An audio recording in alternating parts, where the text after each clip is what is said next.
السلام علیکم ورحمۃ اللہ وبرکاتہ۔ الحمد للہ نحمدہ ونستعینہ ونستغفرہ ونعوذ باللہ من شرور انفسنا ومن سیئات اعمالنا من يهده الله فلا مضل له ومن يضلل فلا هادي له واشهد ان لا اله الا الله وحده لا شريك له واشهد ان محمدا عبده ورسوله أما بعد فإن خير الحديث كتاب الله وخير الهدي هدي محمد صلى الله عليه وسلم وشر الأمور محدثاتها وكل محدثة بدعة وَكُلَّ بِدْعَةٍ ضَلَالَةٍ وَكُلَّ ضَلَالَةٍ فِي النَّارِ۔ يَا أَيُّهَا النَّاسُ اتَّقُوا رَبَّكُمُ الَّذِي خَلَقَكُم مِّن نَّفْسٍ وَاحِدَةٍ وَخَلَقَ مِنْهَا زَوْجَهَا وَبَثَّ مِنْهُمَا رِجَالًا كَثِيرًا وَنِسَاءً واتقوا الله الذي تساءلون به والأرحام إن الله كان عليكم رقيبا۔ يا أيها الذين آمنوا اتقوا الله وقولوا قولا سديدا يصلح لكم أعمالكم ويغفر لكم ذنوبكم ومن يطع الله ورسوله فقد فاز فوزا عظيما۔ يا أيها الذين آمنوا اتقوا الله حق تقاته ولا تموتن إلا وأنتم مسلمون۔ اللهم صل على محمد وعلى آل محمد كما صليت على إبراهيم وعلى آل إبراهيم إنك حميد مجيد۔ اللهم بارك على محمد وعلى آل محمد كما باركت على إبراهيم وعلى آل إبراهيم إنك حميد مجيد۔ رب اشرح لي صدري ويسر لي أمري واحلل عقدة من لساني يفقهوا قولي۔ رب زدني علما رب زدني فہما سبحانك لا علم لنا إلا ما علمتنا إنك أنت العليم الحكيم۔ أعوذ بالله السميع العليم من الشيطان الرجيم من حمزه ونفخه ونفسه بسم الله الرحمن الرحيم۔ ومن يدع مع الله إلها آخر لا برهان له به فإنما حسابه عند ربه إنه لا يفلح الكافرون۔ ہر قسم کے حمد و ثنا رب العالمین کے لیے خاص ہے جو اس کائنات کے نظام کو چلانے والا ہے، بگڑے بنانے والا ہے، غوث اعظم ہے، داتا ہے، گنج بخش ہے، رنج بخش ہے۔ درود و سلام امام الانبیاء، امام الاتقیاء،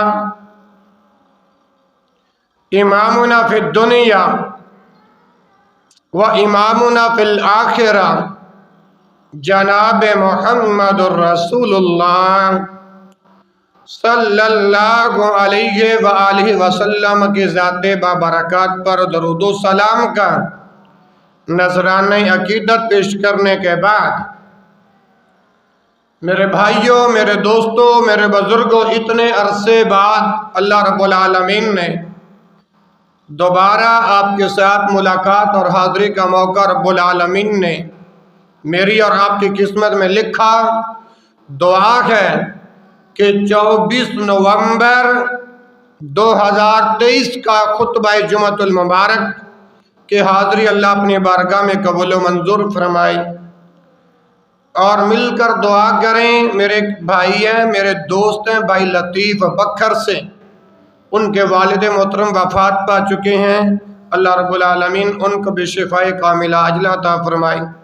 اسی طرح میرے محترم، میرے پیارے بھائی ماسٹر شہباز ارائیں صاحب اڈا فلور سے، ان کے والدہ محترمہ بیمار ہیں اور وہ خود بھی بیمار ہیں، اللہ پاک ان کو بھی شفائے کاملہ عاجلہ عطا فرمائے۔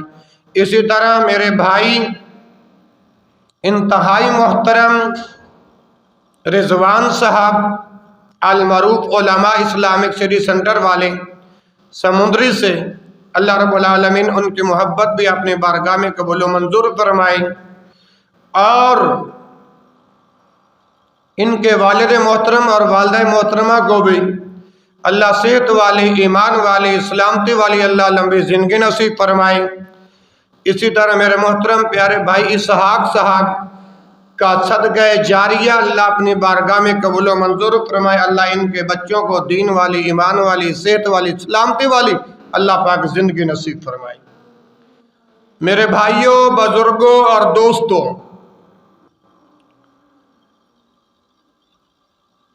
اس وقت سورۃ المومنون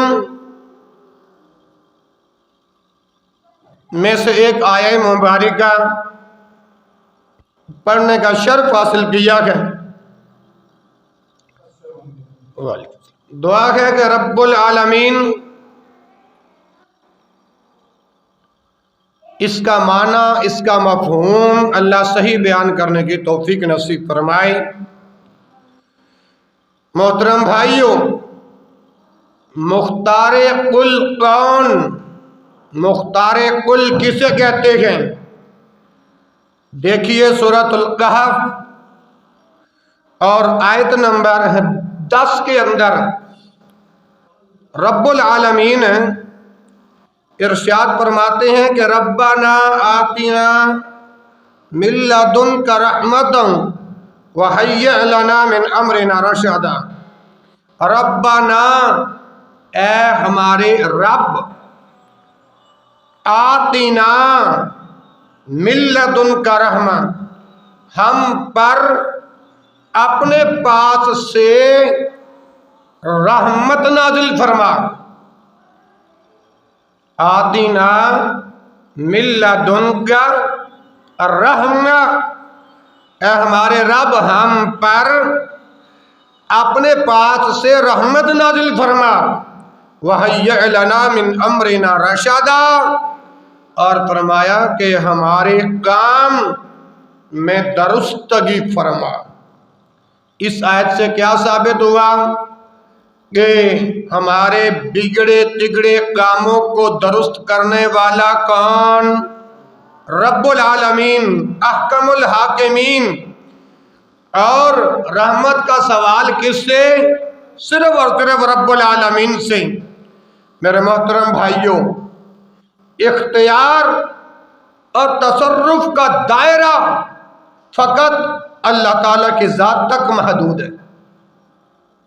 مختار اور فقط کا دائرہ صرف اللہ رب العالمین کی ذات تک محدود ہے جو مختار کل ہے، اور ساری کائنات کے نظام کو وہی ایک رب العالمین چلانے والا ہے. ساری کائنات کا نظام اگر اوپر والے اسپیکروں میں قرآن حدیث بیان کی جائے نا، پھر کہتے ہیں جی قرآن اپنا مفتی صاحب اٹیک کرتے ہیں.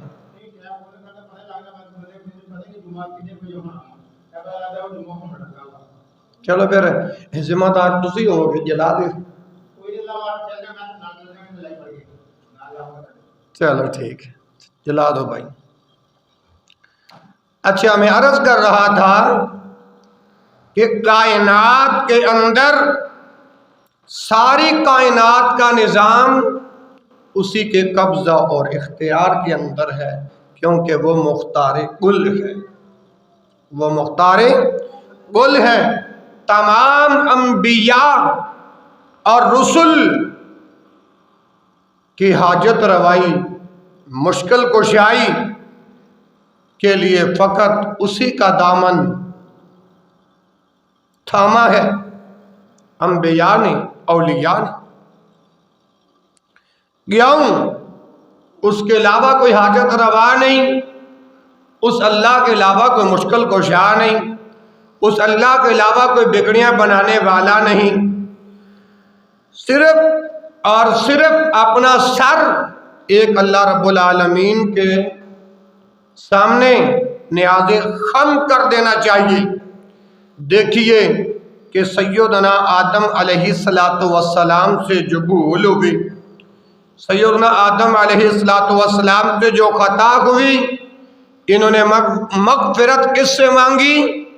رب العالمین سے. آدم علیہ السلام کے بعد سیدنا نوح علیہ السلام کا بیٹا جب غرق ہونے لگا تو انہوں نے کس کو پکارا؟ رب العالمین کو. نوح علیہ السلام کا اپنے غرق ہونے والے بیٹے کے لیے رب کائنات سے نجات کا سوال کرنا. اسی طرح سیدنا ابراہیم علیہ السلام کا اپنے لیے بیٹا مانگنا اسی ایک رب العالمین سے. اور جب نمرودیوں نے جناب ابراہیم علیہ السلام کو آگ میں جلانے کے لیے جو ایک منجنیق تیار کیا تھا، انہوں نے جناب ابراہیم علیہ السلام پر جب آزمائش آئی، یہ اللہ کی طرف سے امتحان تھا. نمرودی کتنے؟ ابراہیم علیہ السلام اکیلا. جب انہوں نے آگ کے اندر پھینکا جناب ابراہیم علیہ السلام کو، تو ابراہیم علیہ السلام نے کس کو پکارا؟ قلنا یا نار کونی بردم وسلاما علی ابراہیم. پھر اللہ رب العالمین نے اس آگ کو ابراہیم علیہ السلام پر سلامتی اور ٹھنڈا بنا دیا. تو میں سوال کرنا چاہتا ہوں کہ ابراہیم علیہ السلام اپنا بیٹا مانگے رب العالمین سے. نوح علیہ السلام اپنا بیٹا، جب ان کا بیٹا کنعان غرق ہونے لگا، ان کی نجات کے لیے سوال کس سے کیا؟ رب العالمین سے.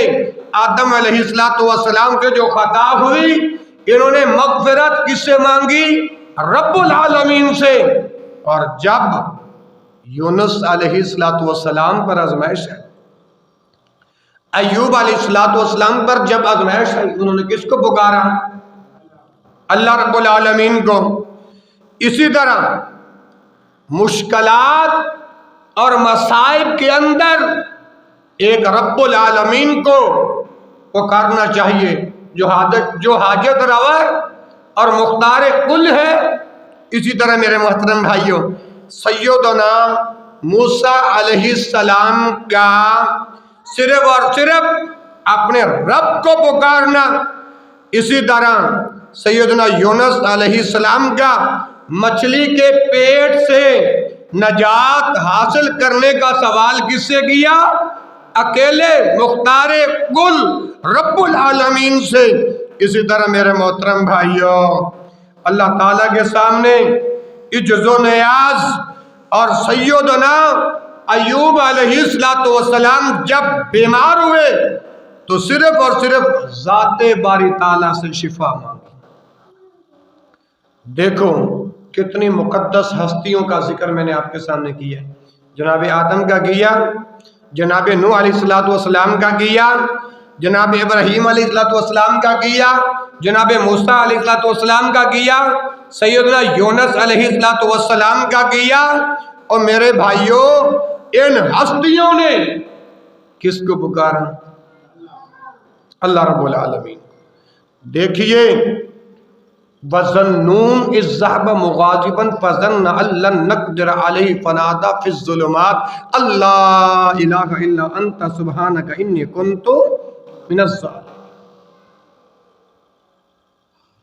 یہ تمام واقعات اس بات پر بین دلیل ہیں کہ اللہ کے سوا مالک ذی اختیار ہے نہیں جو مصیبت کو ٹال سکے، جو مصیبت کو دور کر سکے۔ اللہ کے علاوہ اگر کوئی اور در ہوتا تو جناب آدم علیہ السلام بھی اسی کا واسطہ اور وسیلہ دیتے۔ اللہ کے علاوہ کوئی اور در ہوتا تو جناب نوح علیہ السلام بھی اسی کا واسطہ اور وسیلہ دیتے۔ ابراہیم علیہ السلام پر کتنی آزمائش امتحانات آئے، کوئی اور واسطہ وسیلہ جائز ہوتا تو وہ بھی دے دیتے۔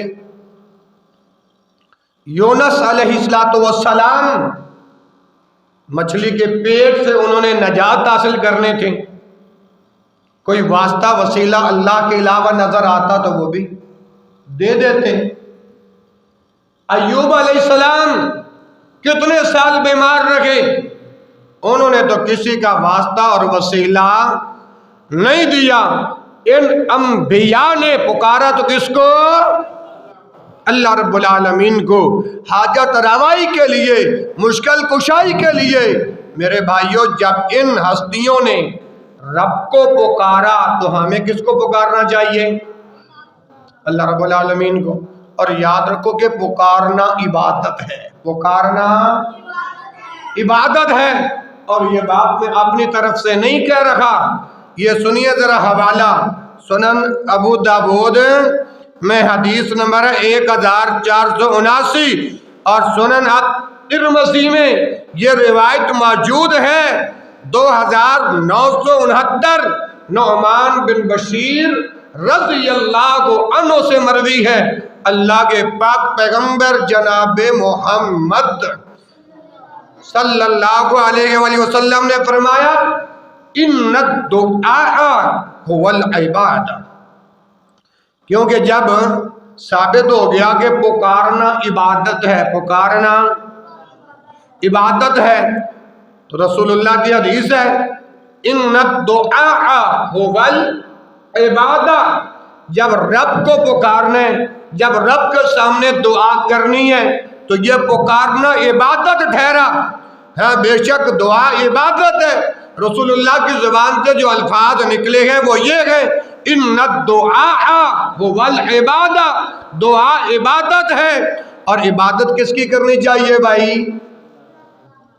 اللہ رب العالمین۔ اللہ رب العالمین سورۃ المومن کی آیت نمبر 41 کے اندر فرماتے ہیں وَقَالَ رَبُّكُمُ ادْعُونِي أَسْتَجِبْ لَكُمْ إِنَّ الَّذِينَ يَسْتَكْبِرُونَ عَنْ عِبَادَتِي سَيَدْخُلُونَ جَهَنَّمَ دَاخِرِينَ۔ وَقَالَ رَبُّكُمُ ادْعُونِي، تیرا رب نے کہا، تیرے رب نے فرمایا وَقَالَ رَبُّكُمُ ادْعُونِي، تیرے رب نے کہا ادعونی، مجھے پکارو، ادعونی مجھے پکارو، ادعونی مجھے بلاؤ، استجب لکم میں تمہاری دعائیں قبول کروں گا، استجب لکم میں تمہاری فریادیں سنوں گا، استجب لکم